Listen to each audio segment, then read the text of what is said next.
Welcome to my new series. Before we look at a single equation or open a single verse, I want to tell you who this series is for.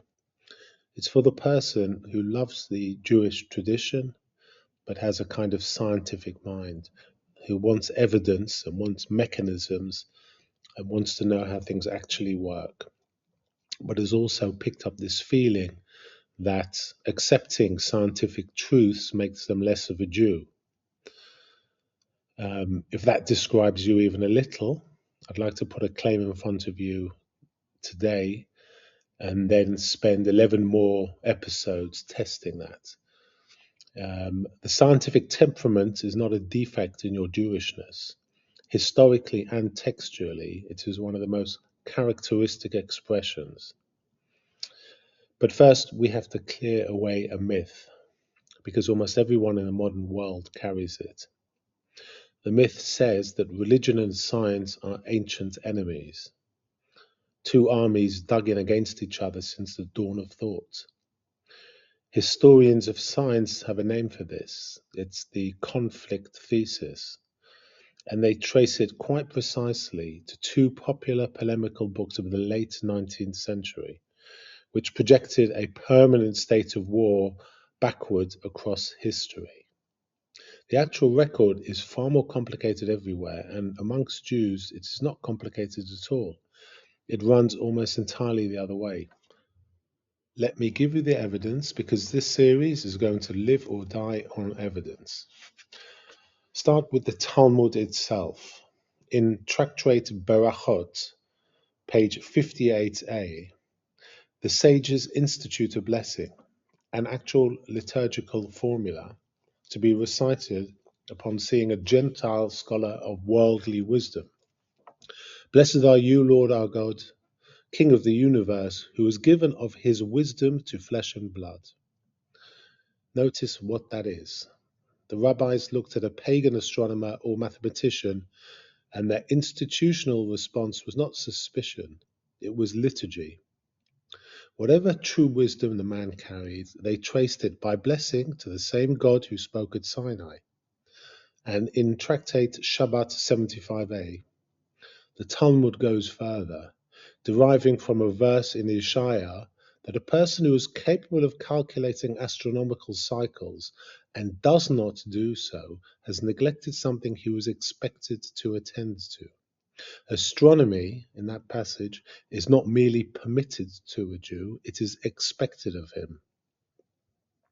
Now, the example that towers over this whole subject, Rabbi Moshe ben Maimon, or Maimonides, or Rambam, in the 12th century, who was the physician to the court of Saladin in Egypt, and the author of the Mishnah Torah, the most authoritative legal code in Jewish history, and the author of the Guide for the Perplexed, a book written precisely for the person I described at the beginning of this episode, the believer whose head has been turned by philosophy and science and who fears the two loyalties cannot live together.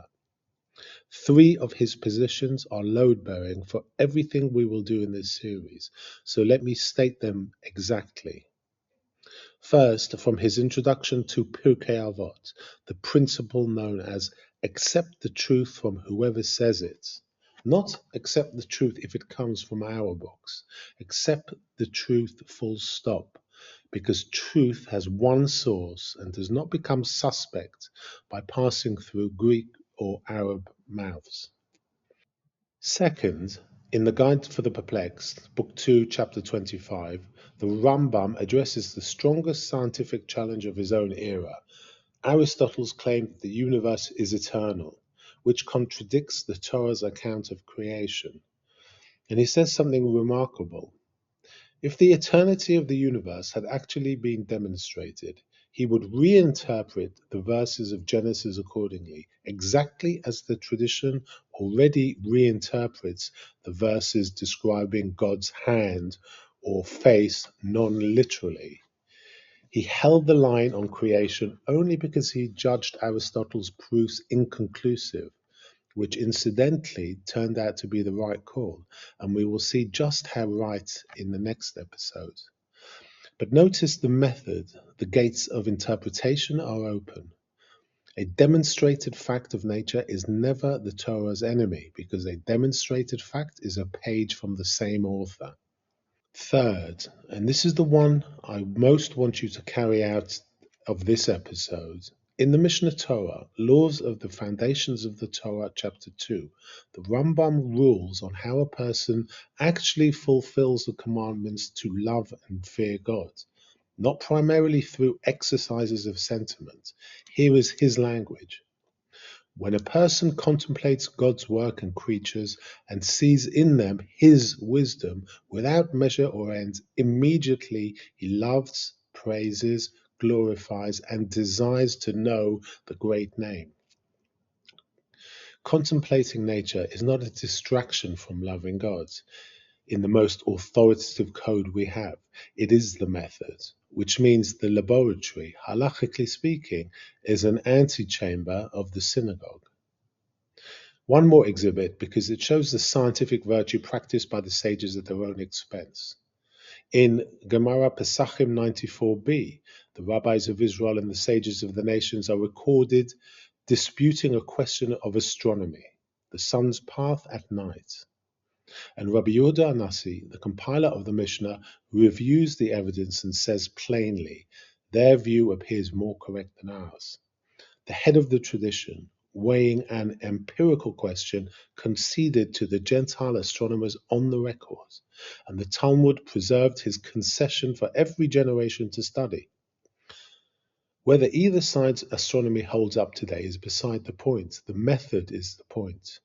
Show me another sacred literature that canonizes its own sages, losing a scientific argument because the evidence pointed that way. So where did the modern feeling of conflict come from? Partly it is borrowed anxiety, a war imported from other religious histories, other communities' battles with their own texts, which Jews have mistakenly adopted as ours.